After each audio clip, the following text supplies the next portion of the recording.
Morning friends, welcome back to Anuhani YouTube channel.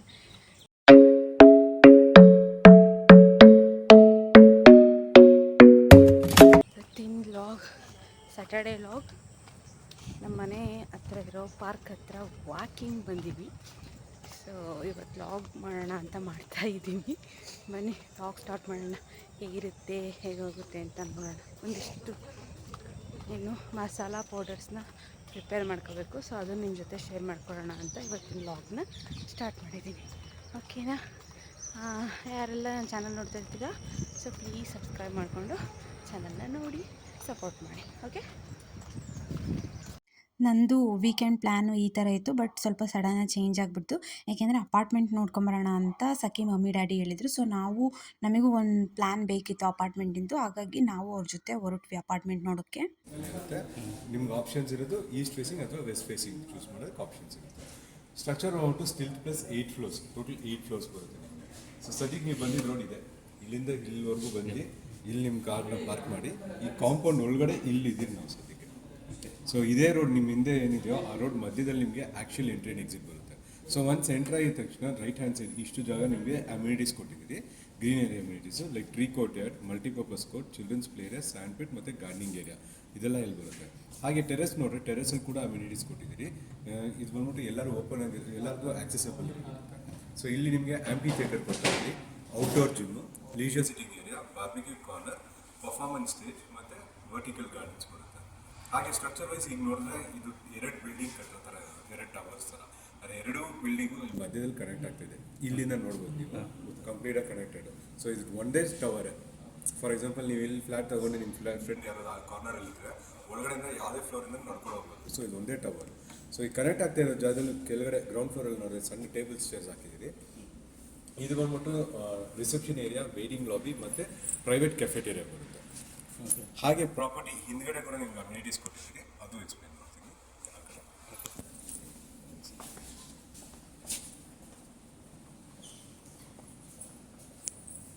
So ಇಲ್ಲಿ ನೋಡಿದ್ರೆ ನಿಮಗೆ ಸ್ವಿಮ್ಮಿಂಗ್ ಪೂಲ್ ಬರುತ್ತೆ.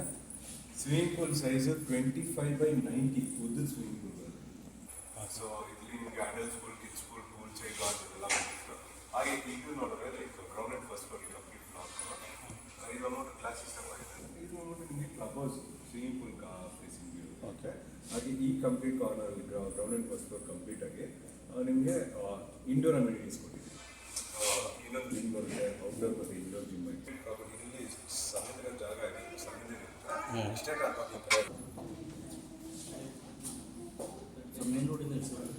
ಸರ್ ಮೇನ್ ರೋಡಿಂದ 350 ಮೀಟರ್ಸ್ ಈ ಕಡೆ ಅಲ್ಲಿಂದ ಓಡಾಡ್ತಾ ಇದ್ದೆ. ಬ್ಯಾಲ್ಕನಿ ಚೂಸ್ ಮಾಡೋದು ಅದು ಹೇಳ್ಕೊಡ್ತೀನಿ. ಸೊ ಸ್ಟಾರ್ಟಿಂಗ್ ಸ್ಪೆಸಿಫಿಕೇಶನ್ಸ್ ನಿಮಗೆ ಸೇಮ್ ಇಂಜಿನಿಯರ್ ಪ್ಯಾನಲ್ ಕೊಡ್ತಾ ಇದ್ದೀವಿ. ಡೋರ್ ಕೂಡ ಎಕ್ಸಾಕ್ಟ್ ಸೇಮ್ ಡೋರ್ ಬರುತ್ತೆ, ಡಿಜಿಟಲ್ ಲಾಕಿಂಗ್ ಸಿಸ್ಟಮ್ ಬರುತ್ತೆ, 4 ways ಡೋರ್ ಬರುತ್ತೆ. ಸೊ ಎಂಟ್ರಾಗಿ ಒಳಗಡೆ ಬಂದರೆ 3 ಪಾಯಿಂಟ್ ಫ್ಲಾಟಲ್ಲಿ ಏನೇನು ಕೊಡ್ತಾ ಇದೆ ಅಂದರೆ ಬರೀ ಫ್ಲೋರಿಗೆ ಮಾತ್ರ ಟೈಲ್ಸ್ ಮಾತ್ರ ಬರುತ್ತೆ ನಿಮಗೆ. 2x4 vitrified tiles, mat finish. ಮತ್ತೊಂದು ಇಲ್ಲೊಂದು ವಿಂಡೋ ಬರುತ್ತೆ. ವಿಂಡೋ ಸೈಜ್ ಇಷ್ಟೇ ದೊಡ್ಡದಿರುತ್ತೆ, ಆದರೆ ಇಲ್ಲಿ ಓಪನ್ ಪುಷ್ ಅಂಡ್ ಓಪನ್ ಕೊಟ್ಟಿರೋದು. ಅಂದರೆ ನಿಮಗೆ ಸ್ಲೈಡಿಂಗ್ ವಿಂಡೋ ಕೊಡ್ತೀರಿ ವಿತ್ ಮಸ್ಕಿಟೋ ಮೆಶ್ನೆಟ್ ಚಾನಲ್ ಇರುತ್ತೆ. ಫ್ರಮ್ ಲಿವಿಂಗ್ ಇಂದ ನಿಮಗೆ ಡೈರೆಕ್ಟ್ ಆಗಿ ಕಿಚನ್ ಕಾಣುತ್ತೆ. ಓಪನ್ ಕಿಚನ್ ಕಾನ್ಸೆಪ್ಟ್ ಕೊಡುತ್ತೆ. ಅದು ಸ್ಲೈಡಿಂಗ್ ಕಂಪಲ್ಸರಿನಾ ಅಥವಾ ಪುಷ್? ನಿಮಗೆ ನಾವು ಕೊಡಲ್ಲ, ಅದು ಸಪ್ರೇಟ್ ಆಗಿ ಕೊಟ್ಬಿಟ್ಟು ಇಲ್ಲೊಂದು ವಿಂಡೋ ಕೊಡ್ತಾ ಇದ್ದೀವಿ. ಮಿಕ್ಕಿದ್ದು ಏನೇನು ನೋಡ್ತಾ ಇದ್ರೆ ಎಲ್ಲ ಖಾಲಿ ಇರುತ್ತೆ. ಈ ಸ್ಲ್ಯಾಬ್ ಸಮೇತನೂ ಬರಲ್ಲ ನಿಮಗೆ. ಓಕೆ, ಕಂಪ್ಲೀಟ್ ಈ ಏರಿಯಾ ಕಿಚನ್ಗೆ. ಸೊ ಈ ಪ್ರಾಪರ್ಟಿ ನೀವೇನು ನೋಡ್ತಾ ಇದ್ರು, ಇದು ಅಫೋರ್ಡಬಲ್ ಹೋಮ್ ಸೆಗ್ಮೆಂಟ್ ಬರುತ್ತೆ, or compact home segment. So ನಿಮಗೆ ಡೆಡಿಕೇಟೆಡ್ ಸ್ಪೇಸ್ ಮೆನಿ ಥಿಂಗ್ಸ್ ಇರೋಲ್ಲ. ಫಾರ್ ಎಕ್ಸಾಂಪಲ್ ಡೈನಿಂಗ್ ಇರಬೇಕಂದ್ರೆ ಡೈನಿಂಗ್ ಸಪ್ರೇಟ್ ಸ್ಪೇಸ್ ಇಲ್ಲ. ವಾಲ್ ಮೌಂಟೆಡ್ ಈ ಗೋಡೆಯಲ್ಲಿ ಇಟ್ಕೋಬೇಕಂದ್ರೆ, ಫ್ರಿಡ್ಜ್ ಇರಬೇಕಂದ್ರೆ ಇದು ಬಾಗಿಲಿಂದ ಸ್ಪೇಸ್ ಕೊಡ್ತಾ ಇದ್ದೀರಿ. ಆ ರೀತಿನೇ ಇರುತ್ತೆ ಎಲ್ಲ. ಓಕೆ, ರೂಮ್ಸ್ ತೋರಿಸ್ತೀನಿ.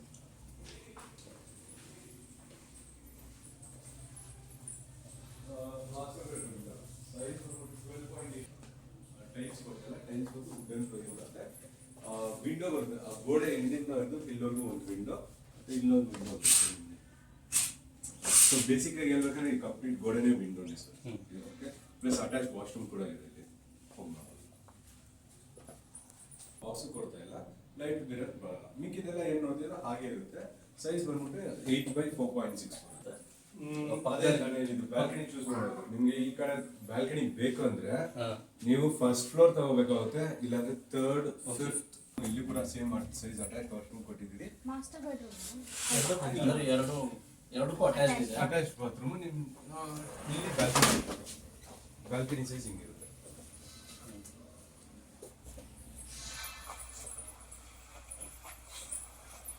ಸ್ಕ್ವೇರ್ ಫೀಟ್ ಚಿಕನ್ ಮಾಡಿ, ಇಲ್ಲಾಂದ್ರೆ ಸೇಮ್ ಸೈಜೇ ಕೊಡ್ತಾರೆ. ನಾನಿಲ್ಲ ವರ್ಕ್ ಮಾಡ್ತಾರೆ ತುಂಬ ಇದೆ ಅದಕ್ಕೆ. ಬಟ್ ಇದು ನಮಗೆ ಲೈಕಾನಲ್ಲಿ ಮಿಕ್ಕಿದ್ದು ಇನ್ನೊಂದು ಸ್ಲ್ಯಾಬ್ ಆಗ್ತದೆ, ಡಬಲ್ ಸ್ಲ್ಯಾಬ್ ಏನಾಗ್ತದೆ. ಸೊ ಹೀಟ್ ರೆಡ್ಯೂಸ್ ಆಗುತ್ತೆ, ಪ್ಲಸ್ ಮೇಲೆ ಓಡಾಡೋದು ಸೌಂಡ್ ಬರಲ್ಲ. ಸೊ ಆ ಥರ. ಸೊ 8th ಫ್ಲೋರ್ ತಗೊಂಡ್ರು ನಿಮಗೆ 1 ಫ್ಲೋರ್ ಕಡಿಮೆ ಇರೋ ಥರನೇ ಇರುತ್ತೆ. ಚೆನ್ನಾಗಿದೆ. ಡೈರೆಕ್ಟ್ ರೂಫ್ ಕೊಡ್ತಾರೆ. ಡೈರೆಕ್ಟ್ ರೂಫ್ ಪ್ರಾಬ್ಲಮ್ ಏನಂದ್ರೆ ನಾವು ಅಮ್ಯುನಿಟೀಸ್ ಕೊಟ್ಟಿದ್ದೀವಿ ಟೆರೆಸ್ ಅಲ್ಲಿ. ಬೇರೆ ಪ್ರಾಪರ್ಟೀಸ್ ಅಂದ್ರೆ ನಾವು ಐಕಾನಮ್ಸ್ ಇಲ್ದಿರೋ ಬೇರೆ ಪ್ರಾಪರ್ಟೀಸ್ ಅಲ್ಲಿ ಮೀನ್ಸ್ ಟೆರೆಸ್ ಆಕ್ಸೆಸಿಬಲ್ ಕೊಡಲ್ಲ ಯಾರು. ಇಲ್ಲಿ ಕೊಡ್ತಾ ಇರೋದ್ರಿಂದ ನಾವು ಏನಾದ್ರು ಪ್ರಿಕಾಷನ್ ತಗೋಬೇಕಾಗುತ್ತಲ್ಲ. ಸೊ ಆ ಥರ ಇದು ಅಂದ್ಬಿಟ್ಟು ಇದು ವಯರ್ಸ್ ಸಿವಿಲ್ ಇಂಜಿನಿಯರಿಂಗ್ ಇವೆಲ್ಲ ಡಿಸ್ಪ್ಲೇ ಏನಕ್ಕೆ ಇಟ್ಟಿದ್ದೀರ ಅಂದ್ರೆ, ಇವಾಗ ಫಾರ್ ಎಕ್ಸಾಂಪಲ್ ಕಾಸ್ಟ್ ಕಡಿಮೆ ಕೊಡ್ತಾ ಇದ್ದೀರಿ ಅಂದ್ಬಿಟ್ಟು ಇವೆಲ್ಲ ಕಟ್ ಮಾಡ್ಬಿಡ್ತೀರ ಅಂತ ನೋಟ್ ತೋರಿಸ್ಬಿಟ್ಟೆ ಇದು ಮಾಡ್ತಾ ಇದ್ದೀರಿ. ಏನು ಬೇರೆ ಏನೂ ಆಗ್ತಾ ಇಲ್ಲ. ಇಲ್ಲಿ ಬ್ಯಾಲ್ಕನಿ ಹಿಂಗೆ ಕಾಣುತ್ತೆ ಹೊರಗಡೆ ಫೋಟೋ ಸೇಮ್ ಬರುತ್ತೆ, ಏನು ಡಿಫ್ರೆನ್ಸ್ ಇಲ್ಲ. ಸೇಮ್ ಫಸ್ಟ್ ಫ್ಲೋರ್ ತಗೊಂಡ್ರೆ ಬ್ಯಾಲ್ಕನಿ ಮಾಸ್ಟರ್ ಬೆಡ್ರೂಮ್, ನೀವು ಸೆಕೆಂಡ್ ಫ್ಲೋರ್ ತಗೊಂಡ್ರೆ ಗೆಸ್ಟ್ ಬೆಡ್ರೂಮ್ ಅಲ್ಲಿ balcony, third floor master bedroom. So in case ನೀವು ಇಲ್ಲಿ ಬ್ಯಾಲ್ಕನಿ ಬಂತಂದ್ರೆ ಈ ಕಡೆ ಏನು ಕೊಡ್ತಾ ಇದೆ ಅಂದರೆ 2 feet ಎಕ್ಸ್ಟ್ರಾ ಸ್ಪೇಸ್ ಕೊಟ್ಟು ಈ ಥರ ಪ್ಲಾಂಟರ್ ಬಾಕ್ಸ್ ಸಿಗ್ತಾ ಇದೆ. ಸೊ ಯಾಕಂದರೆ ಇಲ್ಲಿ ಸ್ಲೈಡಿಂಗ್ ವಿಂಡೋಸ್ ಇರೋದ್ರಿಂದ ಸೊ ಪ್ಲಾಂಟ್ಸ್ನ ಮೇಂಟೈನ್ ಮಾಡೋದು ಚೆನ್ನಾಗೂ ಕಾಣುತ್ತೆ ಔಟ್ ಸೈಡ್ ಅಂದ್ಬಿಟ್ಟು ಪ್ಲಾಂಟರ್ ಬಾಕ್ಸ್. ಈಸ್ಟ್ ಫೇಸಿಂಗ್ ಅಲ್ಲಿ ಉಳ್ಕೊಂಡಿದ್ದಾವೆ ಸರ್. ಈಸ್ಟ್ ಫೇಸಿಂಗ್ ಬೇಕಂದ್ರೆ ಇಲ್ಲಿ ನನ್ನ ಹತ್ರ ಫಸ್ಟ್ ಫ್ಲೋರು ಇದೊಂದಿದೆ, ಈ ಫ್ಲ್ಯಾಟು ಇದು ಈಸ್ಟ್ ಫೇಸಿಂಗು. 8th ಫ್ಲೋರಲ್ಲಿ ಇಲ್ಲೊಂದಿದೆ, ಇದೊಂದಿದೆ, ಮತ್ತು ಇದೊಂದು ಇರಬೇಕು. ಇದೊಂದು ಈಸ್ಟ್ ಫೇಸಿಂಗ್ ಅಂದ್ರೆ ಈಗ ನಾವು ನಿಂತಿದ್ದೀವಲ್ಲ ಅಲ್ಲಿ ಇದು ಇದು ಹಿಂಗೆ ಅಲ್ವಾ? ಇದು ನಾವು ಡೋರ್ ನೋಡ್ತಾ ಇದ್ದೀರಲ್ಲ, ಡೋರಿಂದ ಹೊರಗಡೆ ಬರೋ ಈಸ್ಟ್, ನಿಮ್ಮ ಆಪೋಸಿಟ್ ಈಸ್ಟ್ ಅಲ್ಲಿ ಹಾಕಿದ್ದೀರಲ್ಲ ನಮ್ಮ ಏನಿದೆಯೋ ಅದು ಬ್ಯಾಂಕ್ ಅವ್ರು ಕೊಡ್ತಾರೆ. ಅದ್ರ ಮುಂಚೆ ಒಂದಿರೋದು ನೀವು ಕೊಡಬೇಕು. ಸೊ ಫಾರ್ ಎಕ್ಸಾಂಪಲ್ ಇವಾಗ 80% ಬದಲು ನಿಮ್ಗೆ 90% ಬ್ಯಾಂಕ್ ಲೋನ್ ಬಂತು ಅಂದರೆ ಇದು ಮಾತ್ರ ನೀವು ಪೇ ಮಾಡಿದ್ದೀರಾ, ಮಿಕ್ಕಿದೆಲ್ಲ ಬ್ಯಾಂಕೆ. ಇದು ನಿಮ್ಮ ಮೇಲೆ ಡಿಪೆಂಡ್ ಆಗುತ್ತೆ ಎಷ್ಟು ಪರ್ಸೆಂಟ್ ನೀವು ಹೋಗ್ತಾ ಇದ್ದೀರಾ, ಈ ರೀತಿ ಬರುತ್ತೆ. ಸೊ ನೀವು ಡೌನ್ ಪೇಮೆಂಟ್ ಅಂದರೆ ಮೀನ್ಸ್ ಫಸ್ಟ್ ನೀವು ಎಷ್ಟು ಹೋಗ್ತೀರಾ, 80% to 20% ನಿಮ್ಮ ಪೇಂಡಿಂಗ, ಅಥವಾ 30% ನೀವು 70% ಬ್ಯಾಂಕ್. ಗೈಸ್ ಏನು ಗೊತ್ತಾ, ನಾವೊಂದು ಫ್ಲ್ಯಾಟ್ ನೋಡ್ಕೊಂಡು ಬರೋಕ್ಕೆ ಹೋಗಿದ್ವಿ, ಅಲ್ಲಿ ಪೆಟ್ ಮಾಡ್ಕೊಂಬಂದ್ಬಿಟ್ಟೆ ನಾನು. ನೋಡಿ ಅಲ್ಲಿ ಕಾಣಿಸ್ತಾ ಇದೆ ಮೇಲ್ಗಡೆ ಫೋರ್ಹೆಡ್ ಹತ್ರ. ನಾನು ಫ್ರಂಟಿಂದ ವಿಡಿಯೋ ಮಾಡ್ಕೊಂಬರೋಣ ಅಂತ ಹೋಗ್ತಾ ಇದ್ದೆ. ಅದು ಡೋರ್ ಕ್ಲೋಸ್ ಆಗಿತ್ತು, ಗ್ಲಾಸಿಂದಲ್ವ. ನಾನು ಅವಾಗ ತಾನೇ ಒಳಗಡೆ ಎಂಟ್ರಿ ಆಗಿದ್ವಿ. ಬಿಡು ಹೋಗೋಣ ಅಂತ ಹೋದೆ. ಯಪ್ಪ ಹೆಂಗೆ ಹೊಡ್ಕೊಂಡೆ ಅಂದರೆ ನೋಡಿ, ಅಲ್ಲೆಲ್ಲ ಐಸ್ ಪ್ಯಾಕ್ ಎಲ್ಲ ಇಟ್ಕೊಂಡು ಏನೇನೋ ಮಾಡಿದ್ರು. ಅದು ಎಷ್ಟು ಪೇಯ್ನ್ ಆಗ್ತಾಯಿದೆ ಇವಾಗ. ಏನು ಮಾಡೋದು ಬಂಗಾರಿ, ಏನು ಮಾಡೋದು ಆಗೈತಲ್ಲ ನನಗೆ. ಹಾಂ, ಇವಳು ಸ್ವಲ್ಪ ಕ್ಯಾಮ್ರಾ ಕಾನ್ಶಿಯಸ್ ಗೈಸ್. ಅವಳು ಮೂಡ್ ಬಂದ್ರೆ ಅಷ್ಟೇ ಆಂಟಿ ಫೋಟೋ ತೆಗೀರಿ, ಅಂಕಲ್ ವಿಡಿಯೋ ಮಾಡಿ ಅಂತ ಹೇಳೋದು. ಇಲ್ಲ ಅಂದರೆ ಯಾರು ಏನು ಹೇಳಿದ್ರು ಕೇಳಲ್ಲ ಅವಳು. ಅವಳದೇ ಒಂದು ಕಡೆ ಇರುತ್ತೆ ಮೂಡು.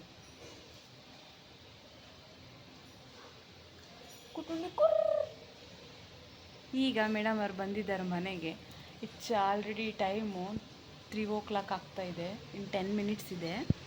ಮನೆಗೆ ಹೋಗೋ ನೆನಪೇ ಇಲ್ಲ ಅವಳಿಗೆ. ಅವಳು ಬೂ ಹೋಗ್ಬೇಕಂತೆ. ಅವಳಿಗೆ ಮೊಮ್ಮು ಬೇಡ ಅಂತೆ, ನಮಗೆ ಮೊಮ್ಮು ಬೇಕು ಅಲ್ವಾ, ಅದಕ್ಕೆ ನಾವು ಮೊಮ್ಮು ಮಾಡ್ತೀವಿ. ಅವಳು ಹಂಗೆ ಇರ್ತಾಳೆ. ಮೊಮ್ಮು ಮಾಡದೇ ಇರೋರೆಲ್ಲ ಏನಂತಾರೆ ಗೈಸ್, ಅವರಿಗೆಲ್ಲ ಬ್ಯಾಡ್ ಗರ್ಲ್ಸ್ ಅಂತಾರಲ್ವ. ನಿಮ್ಗೆ ಗೊತ್ತಿದ್ರೆ ಕಮೆಂಟ್ಸ್ ಮಾಡಿ ಅವರಿಗೆಲ್ಲ ಏನಂತಾರೆ ಅಂತ.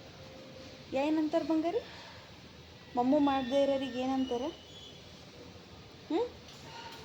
ಏನಂತಾರೆ ಹೇಳಲ್ಲಿ? ಹಾಂ ಬ್ಯಾಡ್ ಗರ್ಲಾ? ಮತ್ತೆ ನೀನು ಮಾಡ್ತೀಯ ಮೊಮ್ಮುನ? ಇಲ್ಲ, ಹಾಗಾದ್ರೆ ನೀನು ಬ್ಯಾಡ್ ಗರ್ಲಾ? ಅಯ್ಯಪ್ಪ.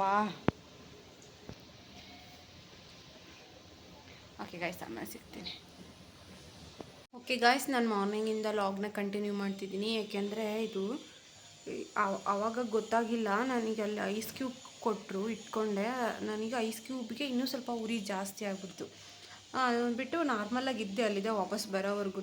ಬಟ್ ನನಗೆ ಮನೆಗೆ ಬಂದಮೇಲೆ ಸಿಕ್ಕಾಬಟ್ಟೆ ಪೇಯ್ನ್ ಸ್ಟಾರ್ಟ್ ಆಗಿಬಿಡ್ತು. ಈ ಪಾರ್ಟ್ಸ್ ಅಷ್ಟು ಪೇಯ್ನ್ ಸ್ಟಾರ್ಟ್ ಆಯಿತು. ಅಷ್ಟು ಫೋರ್ಸಾಗಿ ನಾನು ಆಟಿಸ್ಕೊಂಡಿದ್ದೀನಿ. ಸೊ ನಾನು ಅದಕ್ಕೆ ಬಂದು ಊಟ ಮಾಡಿಬಿಟ್ಟು ನಾವು ಆಲ್ಮೋಸ್ಟ್ 4 ಗಂಟೆ ಆಗಿಬಿಟ್ಟಿತ್ತು. ಅದಕ್ಕೇನು ಮಾಡಿದ್ವಿ, ಮಲ್ಕೊಂಬಿಟ್ವಿ. ಮಲ್ಕೊಂಡ್ರೆ ಎದ್ದಿದ್ದು ನೋಡಿದರೆ 8 ಗಂಟೆ ಆಗಿತ್ತು. ಸೊ ಅವಾಗ ಎದ್ಬಿಟ್ಟು ಸ್ವಲ್ಪ ಮ್ಯಾಗಿ ಮಾಡ್ಕೊಂಡು ತಿಂದು ಇದು ಬಟರ್ ಫ್ರೂಟ್ ಇತ್ತು. ಸೊ ಅದ್ರದ್ದು ಒಂದು ಕಪ್ ಜ್ಯೂಸ್ ಮಾಡ್ಕೊಂಡು ಕುಡಿದು ಮಲ್ಕೊಂಬಿಟ್ವಿ. ಇದು ಸಿಕ್ಕಾಬಟ್ಟೆ ಪೇಯ್ನ್ ಆಗಿದ್ದರಿಂದ ಅಲ್ಲಿ ನೀರು ಹಾಕಿದರೆ ಉರಿತಾ ಇದೆ ನನಗೆ. ಸೊ ಅದಕ್ಕೆ ಸ್ವಲ್ಪ ಮೆಡಿಕೇಷನ್ ತಗೊಂಡೆ. ಪ್ಲಾಸ್ಟರ್ ಹಾಕಿದರೆ ಸ್ವಲ್ಪ ಇಲ್ಲಿ ಸೆಪ್ಟಿಕ್ ಆಗೋದು ಅವಾಯ್ಡ್ ಆಗುತ್ತೆ ಅಂತ. ಹಾಗಾಗಿ ಏನು ನನ್ನ ಹೇಳಿದ್ನಲ್ಲ ಆವಾಗಲೇ, ನಿನ್ನೆ ಹೇಳಿದ್ನಲ್ಲ, ಅದು ಮಸಾಲ ಪೌಡರ್ಸ್ ಮಾಡಬೇಕು ಇವತ್ತು. ನಾನು ಅದು ನಿಮ್ಮ ಜೊತೆ ಶೇರ್ ಮಾಡ್ತೀನಿ ಅಂತ. ನನಗೆ ಅದೇನೂ ಮಾಡೋಕ್ಕಾಗಲೇ ಇಲ್ಲ, ಹಾಗೆ ಮಲಗಿಬಿಟ್ವಿ. ಸೊ ಇವತ್ತು ಬಂದು ಸಂಡೇ. ಇವತ್ತು ಲಾಗ್ನ ಕಂಟಿನ್ಯೂ ಮಾಡ್ತಾಯಿದ್ದೀನಿ. ನಾನು ಆ್ಯಕ್ಚುಲಿ ಹೇಳ್ಬೇಕಂದ್ರೆ ಚಾಟ್ ಮಸಾಲ ಮತ್ತು ಬಿರಿಯಾನಿ ಮಸಾಲ ಪೌಡರು ಮತ್ತು ಇನ್ನೊಂದು ಯಾವುದು ಪುಳಿಯೋಗರೆ ಪೌಡರು, ಇದಿಷ್ಟೂ ಮಾಡಬೇಕು ಅಂತ ಅಂದ್ಕೊಂಡಿದ್ದೆ. ಬಟ್ ನನಗೆ ಇವತ್ತು ಅದಷ್ಟು ಮಾಡೋಕ್ಕಾಗುತ್ತೋ ಇಲ್ವೋ ಗೊತ್ತಿಲ್ಲ. ನೋಡೋಣ, ಯಾವುದ್ಯಾವುದಾಗುತ್ತೋ ಅದನ್ನು ಮಾಡ್ತೀನಿ. ಪುಳಿಯೋಗರೆ ಪೌಡರ್ ಮಾಡ್ಕೊತೀನಿ ಫಸ್ಟಿಗೆ. ಏಕೆಂದರೆ ತುಂಬ ದಿನ ಆಯ್ತು ನಾನು ಪುಳಿಯೋಗರೆನೇ ಮಾಡಿಲ್ಲ. ನನಗೆ ಹೊರಗಡೆ ತರೋಕ್ಕೂ ಇಷ್ಟವೂ ಆಗೋದಿಲ್ಲ. ಸೊ ಹಾಗಾಗಿ ಫಸ್ಟ್ ಪುಳಿಯೋಗರೆ ಪೌಡರ್ನ ಮಾಡ್ಕೊಂಡ್ಬಿಡ್ತೀನಿ. ಚಾಟ್ ಮಸಾಲ ಅವೆಲ್ಲ ಜಸ್ಟ್ ಅದು ಏನು ಮ್ಯಾಂಡೇಟ್ರಿ ಅಲ್ಲಲ್ಲ. ಸೊ ಅದು ಅವಾಗವಾಗ ಬೇಕಾಗಿರೋ ಐಟಮ್ಸ್ಗಳು. ಸೊ ಅವನ್ನ ಸ್ವಲ್ಪ ಲೇಟ್ ಮಾಡ್ತೀನಿ. ಫಸ್ಟ್ ಪುಳಿಯೋಗರೆ ಪೌಡರ್ನ ಮಾಡಿಟ್ಕೊತೀನಿ. ಸೊ ಇವತ್ತು ಮಾರ್ನಿಂಗ್ ಎದ್ದು ಎಲ್ಲ ಕೆಲಸ ಮುಗಿಸ್ಕೊಂಡು ಮಾಲ್ಟ್ ಕುಡಿದ್ಬಿಟ್ಟು ಈಗ ಆಲ್ರೆಡಿ ಬಿಸಿಬೇಳೆಬಾತ್ ಕೂಡ ರೆಡಿಯಾಗಿದೆ ಮಧ್ಯಾಹ್ನ ಲಂಚಿಗೆ. ಹೇಳ್ಬೇಕಂದ್ರೆ ನಾನೇನು ಮಾಡಿಲ್ಲ, ಹೇಮಂತ್ ಮಾಡಿದ್ದು. ನಾನು ಬೇರೆ ಮನೆ ಕ್ಲೀನಿಂಗ್ ಕೆಲಸ ಮಾಡ್ಕೊತಾ ಇದ್ದೆ. ಸೊ ಹೇಮಂತ್ ಬಿಸಿಬೇಳೆಬಾತ್ ಮಾಡಿದ್ದಾರೆ. ತಿನ್ಬೇಕಿವಾಗ. ಇದು 12:15. ಹೇಳ್ಬೇಕಂದ್ರೆ ಇವತ್ತು ಸ್ವಲ್ಪ ಬೇಗನೆ ಎದ್ದಿದ್ದೀವಿ. ನನಗೆ ಅದು ಪೇಯ್ನಿಗೆ ಬೇಗ ನಿದ್ದೆನೂ ಬರಲಿಲ್ಲ, ಮತ್ತು ಮಾರ್ನಿಂಗ್ ಬೇಗ ಎಚ್ಚರ ಕೂಡ ಆಯಿತು. ಸಿಕ್ಕಾಬಿಟ್ಟೆ ಪೇಯ್ನ್ ಆಗಿಬಿಟ್ಟಿದೆ ಅದು ನನಗೆ. ಹಾಗಾಗಿ ಇಷ್ಟೆಲ್ಲ ಕತೆಗಳಾದವು ವೀಕೆಂಡಲ್ಲಿ. ನೋಡೋಣ ಬನ್ನಿ, ಅದೊಂದು ಸ್ವಲ್ಪ ಶೇರ್ ಮಾಡ್ಕೊಳ್ಳೋಣ ನಿಮ್ಮ ಜೊತೆ ಅಂತ ಮತ್ತೆ ಲಾಗ್ನ ಕಂಟಿನ್ಯೂ ಮಾಡ್ತಾಯಿದ್ದೀನಿ. ವಿಡಿಯೋ ಸ್ಕಿಪ್ ಮಾಡ್ದೇ ನೋಡಿ, ಆವಾಗ ಗೊತ್ತಾಗುತ್ತೆ.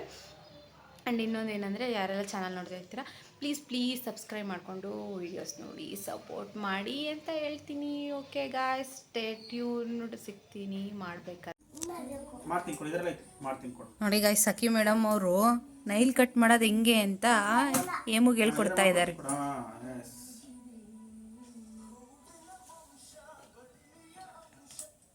ಮಾಡ್ತೀನಿ. ಹಂಗೆ ಮಾಡ್ಬೇಕಂತ.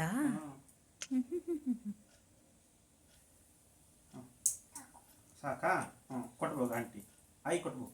ಕಡಿ ಮಣ್ಣು ತೆಗಿತೀನಿ ಕೊಡು. ಇಲ್ಲೆಲ್ಲ ಮಣ್ಣು ಕಂಡಿಯಲ್ಲ ಕೈಯಾಗಿಲ್ಲ.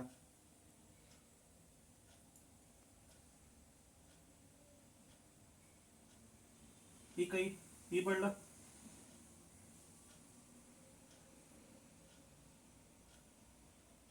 ಮಾಸಕಿ ಮಣ್ಣು ನೋಡಿ ಹೆಂಗೆ ಇಟ್ಕೊಂಡಿದೀಯಾ? ಮಣ್ಣಲ್ಲಿ ಆಟ ಆಡಿದ್ದ? ಧೂಳು. ಈ ಬೆರಳು, ಈ ಬೆರಳು.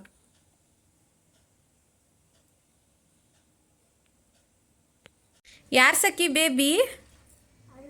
ಹಾ ಸಖಿ ಯಾರು ಹೇಳು? ನೋಡಿ ಗಾಯ್ಸ್, ಇವಾಗ ಹೊಸ ನಡೀತಾ ಇದೆ. ಯಪ್ಪ,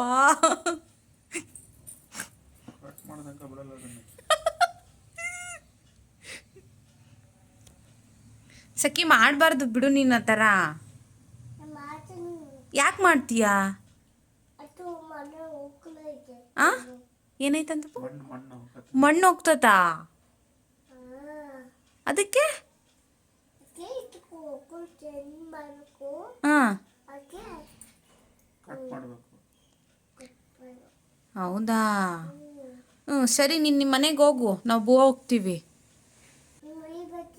ಹಾಂ, ಮಳೆ ಬರುತ್ತೆ ಹೋಗಲ್ಲ. ನಾವು ಹೋಗ್ತೀವಿ, ನೀನು ನಿಮ್ಮ ಮನೆಗೆ ಹೋಗು. ಹೋಗು ಹೋಗು, ಮನೆಗೆ ಹೋಗು. ನೋನು ಆಂಟಿ ಹಂಗೆ ಹೇಳ್ಬಾರ್ದು. ಮತ್ತೆ ಹೇಳು, ಬೇಬಿ ಯಾರು?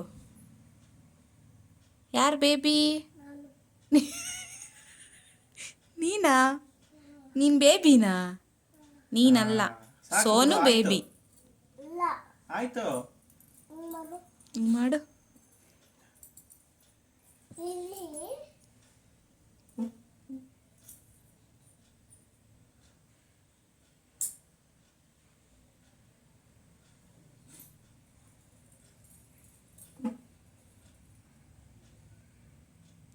ಯಪ್ಪಾ, ಎಲ್ಲಿ ತಗೋತಾಳೆ ಇವನ್ನೆಲ್ಲ ಅಂತ.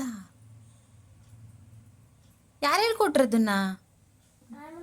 ನೀನು ಹೆಂಗ್ ಕಲಿತೆ? ಲೋಕಲ್ ಕಲಿತೆ? ಏನೇನೋ ಹೇಳ್ತಾಳೆ, ಚೆಕ್ ಮಾಡಿ ಮಾಡಿ ಇಡ್ತಾಳೆ.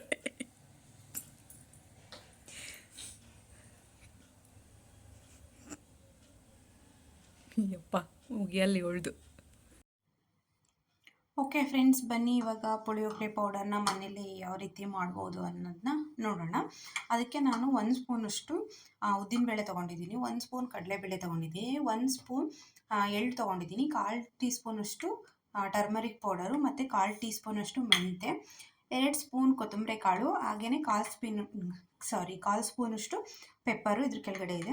ಆಮೇಲೆ ಇದು ಸಾಸಿವೆ, ಒಂದು 10ರಿಂದ 12 ಒಣಮೆಣಸಿನ್ಕಾಯಿ ಮತ್ತು 1/4 ಟೀ ಸ್ಪೂನಷ್ಟು ಇಂಗು ತಗೋಬೇಕು. ಬನ್ನಿ ಇವಾಗ ರೋಸ್ಟ್ ಮಾಡೋದನ್ನ ನೋಡೋಣ. ಕಡಾಯಲ್ಲಿ ಫಸ್ಟು ಒಣಮೆಣಸಿನ್ಕಾಯಿ,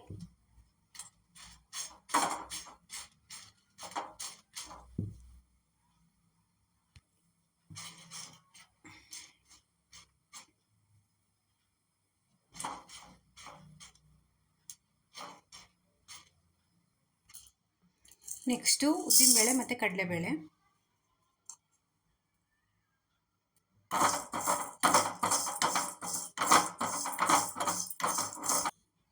ನೆಕ್ಸ್ಟು ಮೆಂತೆಕಾಳು, ಸಾಸಿವೆ,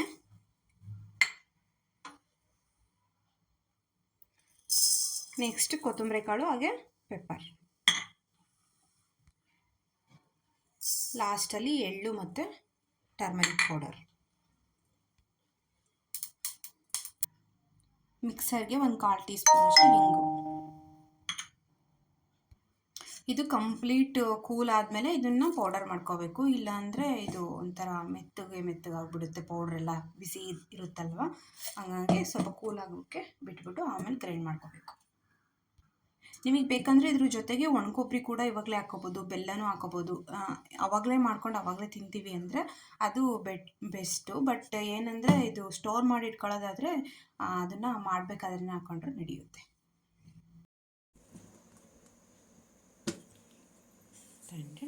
ಓಕೆ ಗೈಸ್, ನೋಡಿ ಇವಾಗ ಫುಲ್ಲು ಕೂಲ್ ಆದಮೇಲೆ ಪೌಡರ್ ಮಾಡಿದರೆ ಈ ಥರ ಡ್ರೈ ಪೌಡರ್ ಆಗಿರುತ್ತೆ. ನಾವು ಅದು ಆವಾಗಲೇ ಮಾಡಿ ಆವಾಗಲೇ ಗ್ರೈಂಡ್ ಮಾಡಿಬಿಟ್ರೆ ಮೆತ್ತಗಾಗ್ಬಿಡುತ್ತೆ. ನೋಡಿ ಇವಾಗ ಯಾವ ಥರ ಕಾಣಿಸ್ತೈತೆ, ಚೆನ್ನಾಗಿ ಕಾಣಿಸ್ತೈತಲ್ಲ.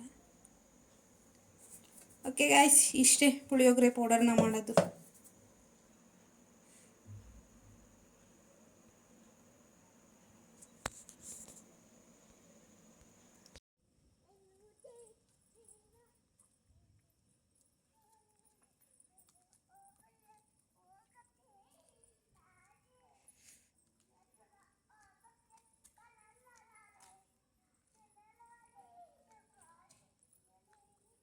ಅಪಾರ್ಟ್ಮೆಂಟಲ್ಲಿ ನಾವೇನಾದರೂ ಫ್ಲಾಟ್ನ ಬೈ ಮಾಡ್ತಿದ್ದೀವಿ ಅಂದರೆ ಸ್ವಲ್ಪ ಯೋಚನೆ ಮಾಡಿಬಿಟ್ಟೇ ತಗೋಬೇಕು.